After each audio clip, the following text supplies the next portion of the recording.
Hey guys, welcome back to Suitcase Princess. My name is Shanna. If you are new here, we're a homeschooling family of 4 who loves to get out and travel. We come here and share things that we are learning and experiencing along the way to help you find more fun in what you're doing, find more value in the dollars that you're spending, but to do it all with a little bit less stress. We love Disney, but we are getting out in our corner of Texas and taking you around and beyond. Guys, today I just wanted to pop on and share with you 5 tips that make taking your kids out successful. Before we go any further, please scroll down, hit the big red subscribe button, turn on the bell for notifications, and give this video a thumbs up. It shows YouTube that you appreciate the content that we are sharing, and it's an absolutely free and wonderful way to show your support for this channel.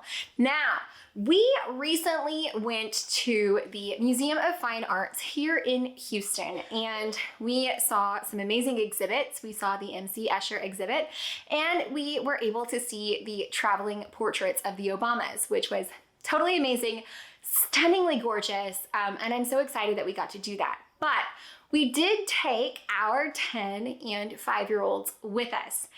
This is by no means their first art museum. We have taken our kids, as you guys know, we take them everywhere. They've been to the Louvre, they've been to National Galleries of Art. We take the kids with us. It is important to us to take them and to show them how to fit into anywhere that they may be going. And while we were in the very quiet halls of the Museum of Fine Arts here in Houston, it dawned on me some of the things that we do to kind of help us successfully manage having our kids in places that aren't really made for kids. And I thought that it could really be worth sharing because these are things that we do. We don't even realize that we're doing them anymore, but that maybe if you haven't thought of, could be a really big gem for you and for your family. So we do take our kids. They travel by plane, they travel by car, train, they've traveled all over, art museums, ballets, theaters, all kinds of places. And some of the ways that we have found success in doing this is, I'm gonna give you my top 5, not necessarily in this order. These are the 5 things that really I feel like give us success. And the first one that we're gonna get to is managing expectations and behaviors. So whenever you are going to do something that, obviously you're gonna get better behavior out of your kid if you take them to a park than if you're taking to an art museum. But letting your children know what the plan is, letting them know how long you plan to stay, letting them know what is coming and what is expected of them helps everyone understand what is expected of them. Managing their expectations, managing your expectations, because you are taking a child somewhere that is not designed for children. So please don't think that you can spend all day, every day there. That's an unrealistic expectation. Helping them to manage their expectations, but also helping you manage your expectations and behaviors. If you are cool and calm and collected, your children are more likely to model that behavior back for you. So be sure that you have a reasonable level of expectation when you're taking your children to do these things, and give them a heads up on what is expected of them. Something that I always do, I always have snacks.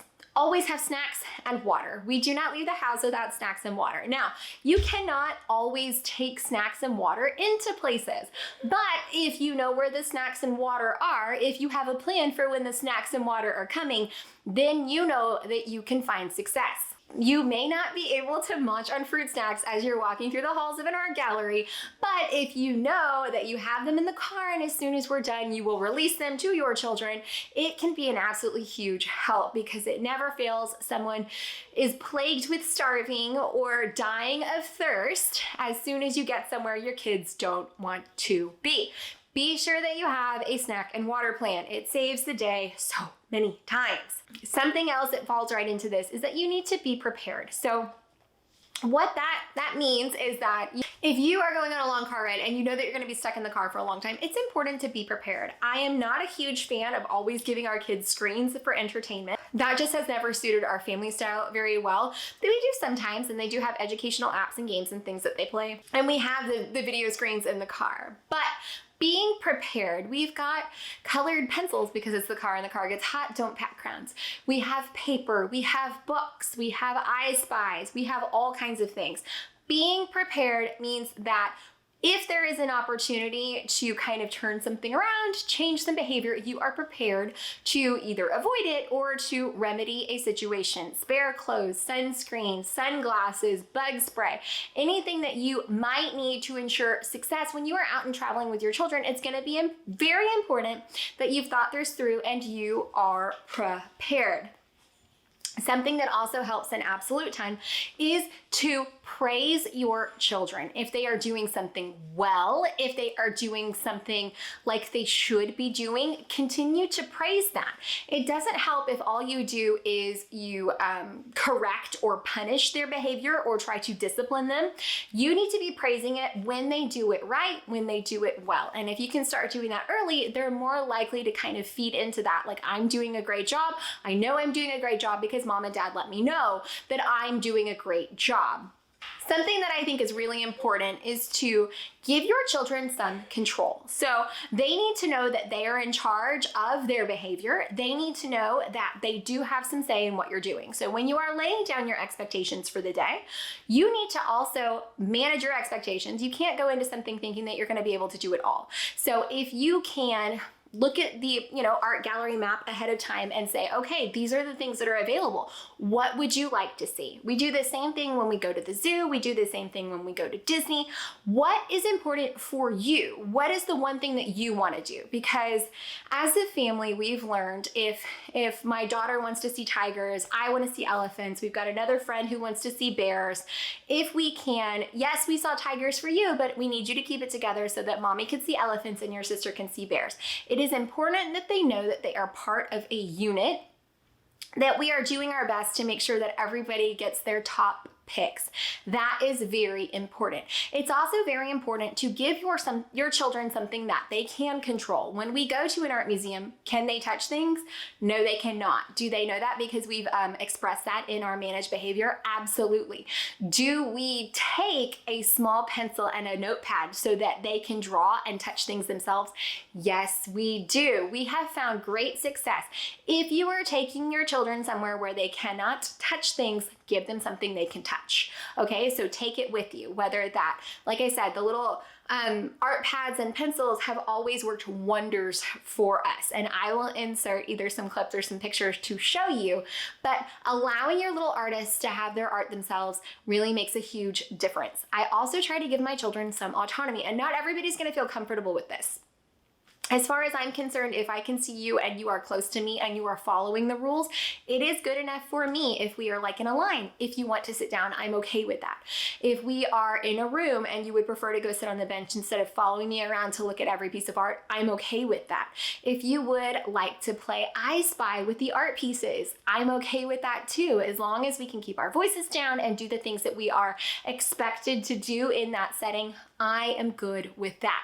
So, these are my kind of like top 5 tips to help you successfully survive doing things with your children that are not necessarily made for children. Be prepared. Give them something they can control. Manage those expectations. Always have a snack and water plan. It's so important. And be sure that you are praising the good behavior before it becomes a thing. Oh, one more bonus tip, guys, and this will save you every time. When you are starting to see things crack, when you realize that it is the beginning of the end, leave early. Because if you wait until it is full-fledged meltdown, you will be carrying a screaming, kicking child out of someplace, and it will be horribly embarrassing. At the first sign of a serious failure of the plan, run so fast, because that will either get you back to the car, it will get you back to your hotel room at Disney, it will get you out of a park. At the first sign, be aware, know what the threshold is, cut and run. You cannot do it all. So be sure that you do the big things first, because if you need to leave, you need to be ready to leave. I know as parents, you guys feel me. Guys, I hope that you found it as helpful, entertaining, or informative. If you did, please scroll down, hit the big red subscribe button, turn on the bell for notifications, and give this video a thumbs up. I hope that this helps you successfully travel with your family, with your children. Good luck, guys. Bye.